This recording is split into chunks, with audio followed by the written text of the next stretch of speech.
6:52, así como hay una canción que dice yo no olvido el año viejo porque me ha dejado cosas y entonces el hombre cuenta lo que le dejó en la canción. Yo personalmente digo que no olvido la pandemia como una experiencia muy contundente en todo el planeta. Y esta entrevista que vamos a hacer ahora pudiéramos denominarla las huellas de la pandemia. ¿Qué ha dejado? Vamos a hacer una revisión porque un informe de la Organización Mundial de la Salud afirma que se redujo en 10 años la esperanza de vida a nivel mundial después de la COVID-19. Y para mí siempre es un gusto y un orgullo poder conversar con un venezolano de la talla de Marino González, médico con maestría en ciencia política de la Universidad Simón Bolívar, PhD en políticas públicas, profesor titular de la Simón Bolívar, miembro correspondiente de la Academia Nacional de Medicina de Venezuela, miembro de la Academia de Ciencias de América Latina, investigador asociado en la Universidad de La Rioja, España, especialista en políticas de salud en países de América Latina. Bueno, Marino, qué gusto poder verte por esta ventanita desde Logroño, España. Buenos días desde acá. Buenos días también, Eduardo. Muy grato estar contigo y con tu audiencia conversando de un tema muy relevante, como lo has dicho. Gracias, Marino. ¿Cómo destacarías tú al momento las consecuencias de la pandemia en el tema de la salud pública, de la salud planetaria? Bueno, efectivamente, este informe que fue publicado hace pocos días por la Organización Mundial de la Salud muestra en primer lugar los efectos severos de la pandemia que todavía no conocemos. Yo creo que es muy importante señalar que los datos del informe cubren hasta el año 2021, es decir, que todo el año 2022, en el cual también tuvimos pandemia, no está analizado en el informe. Y una de las primeras cosas que se constata, como tú lo señalas, es que en el mundo, a nivel global, perdimos el ritmo de avance de la expectativa de vida en 10 años. Es decir, que regresamos a los niveles del año 2012, por lo cual, obviamente, la cantidad de personas que murieron, que el informe calcula o estima en aproximadamente 12 millones en esos 2 años, por supuesto, tuvo un impacto en la expectativa de vida y también en un indicador muy importante que señala el informe y que destaca, que es la expectativa de vida saludable, que son los años en que vivimos bien, en los cuales de buenas condiciones de salud, y cuando se analizan ambos indicadores, pues se produce o se establece ese retroceso. Esto es muy significativo, especialmente porque el informe destaca que en América Latina y en América en general, fue una de las regiones del mundo, junto con el sudeste asiático, más afectadas por la pandemia. Tuvimos en esos años, en América Latina, en las Américas en general, la primera causa de muerte en el año 2020 y el año 2021 fue el COVID, la pandemia por COVID. Y esto, por supuesto, tiene unas implicaciones de corto plazo y de mediano plazo. Rápidamente, en el corto plazo, en primer lugar, porque no sabemos todavía lo que pasó en el 2022. Es muy probable que esta situación empeore cuando se calculen estos datos de manera definitiva.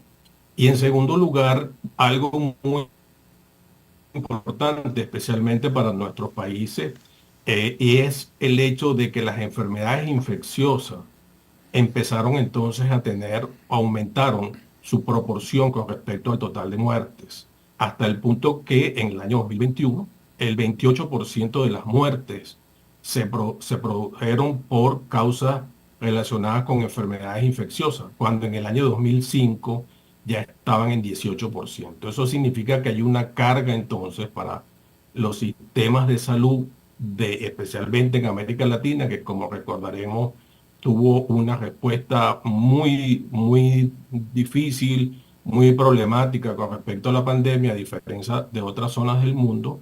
Y eso, por supuesto, trae un efecto en las condiciones de los propios sistemas de salud. Y en el mediano plazo, que también es muy preocupante, es el hecho de que la pandemia, a esa severidad que tuvimos en los años 20, 21 y 22, hay que agregar el efecto en el retraso del cumplimiento de las metas de desarrollo sostenible que debemos alcanzar en todo el mundo para el año 2030. Es decir, la pandemia agrava la situación preexistente de limitaciones importantes de los sistemas de salud. Y esto, por supuesto, en líneas generales, establece la magnitud y la severidad de lo que fue la pandemia de COVID-19. Marino, tú que eres un estudioso de los sistemas de salud, vamos a decir regionales, mundiales, ¿cuál crees tú o cómo enumerarías los logros o los éxitos de las distintas respuestas que se pusieron a prueba con la pandemia desde una visión global? Bueno, de manera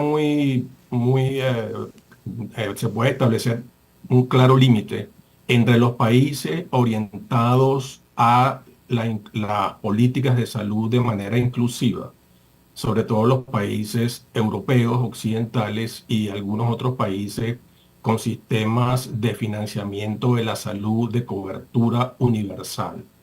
Esos países tuvieron una mayor capacidad de respuesta que aquellos países que no lo tienen. En el caso de América Latina fue muy claro la respuesta muy contundente del sistema de salud de Chile, de Uruguay, de Costa Rica, que son justamente los países de América Latina que tienen una mayor proporción de población cubierta con el menor gasto de bolsillo en la región y además una tradición de salud pública de muchas décadas. Esos países fueron exitosos incluso en acciones como las vacunaciones, que requería un gran trabajo desde el punto de vista internacional, fueron países incluso pioneros en el contexto global. Y el otro grupo de países son aquellos en los cuales la cobertura universal es muy limitada, son países que tienen una gran cantidad de gasto de bolsillo, en la cual las familias tienen que sufragar de su bolsillo todos los gastos de salud. En esos países que son la gran mayoría de América Latina, pues obviamente las circunstancias de tener que enfrentar un efecto tan duro como es una pandemia, los encontró en situaciones de mucha debilidad institucional. Y lo grave de esto es que esa debilidad institucional es muy posible que se haya agravado, que haya disminuido más por los efectos de la pandemia. Pero en líneas generales, aquellos países que se preocupan por garantizar el financiamiento público de la salud, con cobertura desde el punto de vista de la atención preventiva y de enfermedades no solamente infecciosas, sino también las crónicas, fueron los países que tuvieron mayor éxito con respecto a la pandemia y que también van a tener mayor éxito en el cumplimiento de los objetivos de cobertura universal en los próximos años. Amigos, estamos escuchando a Marino González, médico con maestría en ciencia política de la Universidad Simón Bolívar. Marino, has utilizado términos sencillos y contundentes. Esto del gasto de bolsillo. Te escuché también hace ratito hablar algo así de los años del vivir bien, ¿no? Oye, esto lo lleva a uno a reflexionar y a poner en perspectiva la vida. Hace poco alguien me decía, el nuevo estatus es la salud. Eso también me impactó, porque al final no cabe duda, junto a la vida es la mayor riqueza, amén de otros valores, ¿no? Y yo te pregunto, cuando en estos tiempos en los que se gasta tanto dinero en la guerra, por ejemplo, en armamento, siempre cabe la pregunta, ¿cómo se definen los presupuestos? ¿Cómo se define la formación profesional en la salud? ¿Qué tanta prioridad representa la salud en las estrategias, en la planificación de los estados? ¿Qué reflexión podrías hacer? Brevemente. Bueno, tu pregunta es muy importante. La reflexión muy directa es que América Latina, para hacer un análisis del conjunto de la región, ni siquiera sabe en este momento cuál es la cobertura universal de salud como se ha establecido. Y para eso hay un indicador muy sencillo, que es lo que se denomina el gasto catastrófico.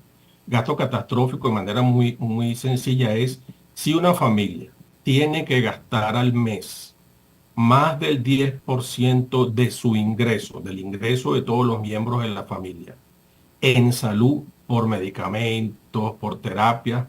Si una familia tiene que gastar eso más del 10%, está en situación de gasto catastrófico. ¿Por qué? Porque significa que no está protegida esa familia, que no está protegido ese hogar. Y una de las consecuencias es que aparte de la implicación que tiene para los ingresos del hogar, significa que la familia también puede quedar en situación de lo que se denomina empobrecimiento. Una familia se puede empobrecer por el aumento de ese gasto catastrófico. ¿Y qué pasa? Que en América Latina, lamentablemente, los gobiernos, las instituciones públicas de todos los países de la región están atrasadas con la medición de este indicador, porque si no existe la medición, los últimos datos son del año 2021 en países como Perú y Bolivia. El resto de los países no tiene mediciones tan recientes y obviamente con esas limitaciones no se pueden tomar las políticas que se deben tomar para justamente evitar que el gasto catastrófico. Podemos tener países en los cuales la proporción de familias que llegan al mes y tienen que gastar más del 10% puede estar entre el 10, 15 o 20% del total de las familias de un país. Bueno. Entonces, bueno, las implicaciones son tremendas. Y con respecto al segundo indicador, ese que se señalaba la expectativa de vida saludable, son los años de vida saludable que se viven sin tener restricciones o limitaciones. El informe sobre el cual estamos conversando señala que si uno toma la expectativa de vida total, que serían en promedio en el mundo 71 años, de esos 71 años, 10 ya sabemos que las personas van a vivir en situaciones de mayor limitación. Entonces los estados, las instituciones públicas, los gobiernos y la sociedad en su conjunto deben establecer pautas para que las personas vivan más y vivan mejor. Y para eso se requiere entonces una serie de hábitos saludables, la alimentación, el ejercicio,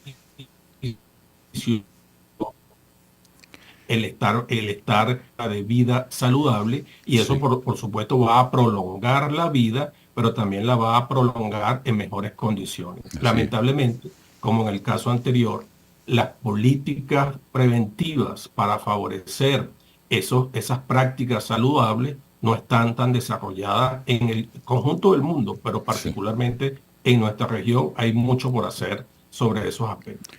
Marino, el tiempo siempre es insuficiente. Me emociona haber podido conversar contigo. Un fuerte abrazo. No, un gustazo, Eduardo. Un placer. Saludos de audiencia.